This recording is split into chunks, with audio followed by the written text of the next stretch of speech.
Pada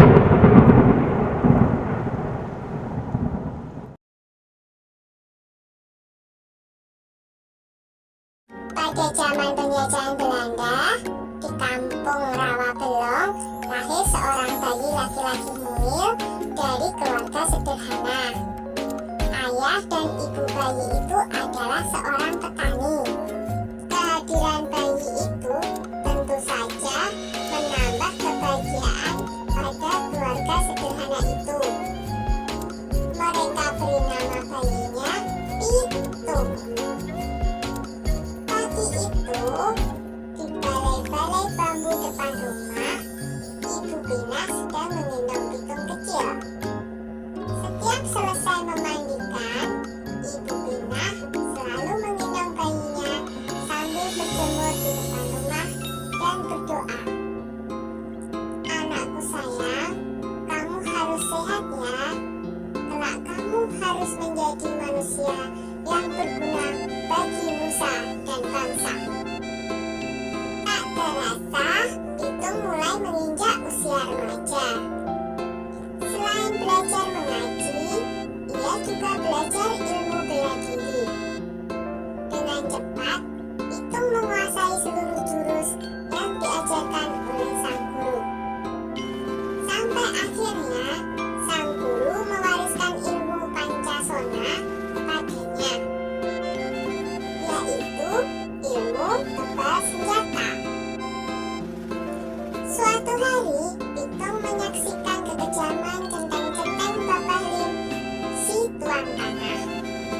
Mereka mendatangi rumah penduduk dan merampas harta benda yang ada, karena tidak membayar pajak dan upeti.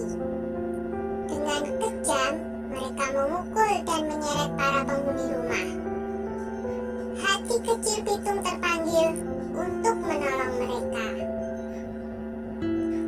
Ini adalah saat pertama Pitung membela orang lemah. Pitung tak tega melihatnya.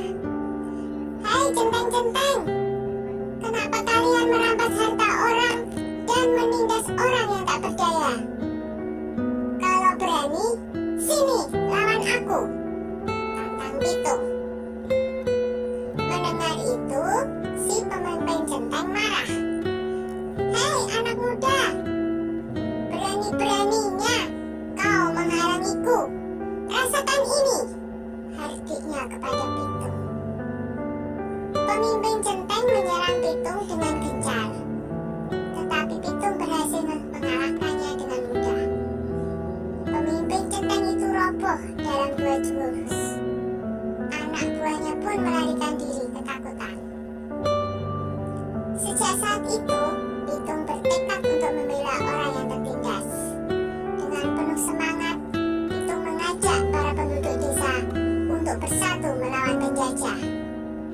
Kita harus lawan segala penjajahan. Tidak ada yang boleh merampas harta milik kita. Ini adalah tanah kita. Jangan mau diperbudak oleh company, kata Pitung bersemangat. Semua setuju dengan ajakan Pitung. Para tuan tanah dan company menjadi resah. Mereka mengadukan perlawanan itu kepada pemerintah Hindia Belanda.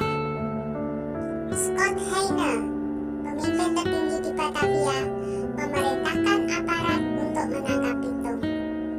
Ia menawarkan hadiah besar bagi siapa saja yang bisa menangkap Pitung.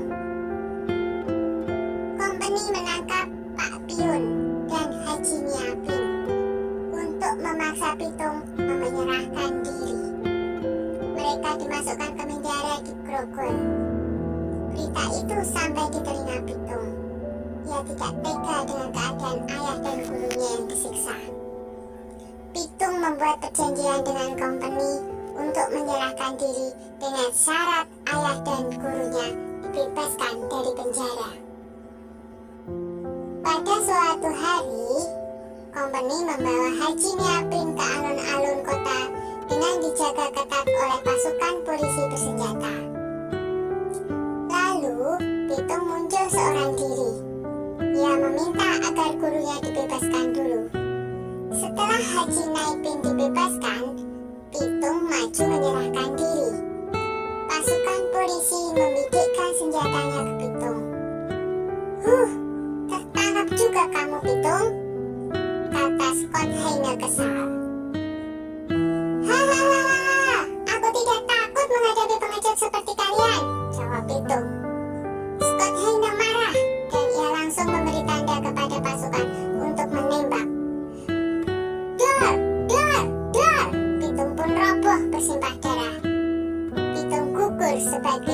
sang satria.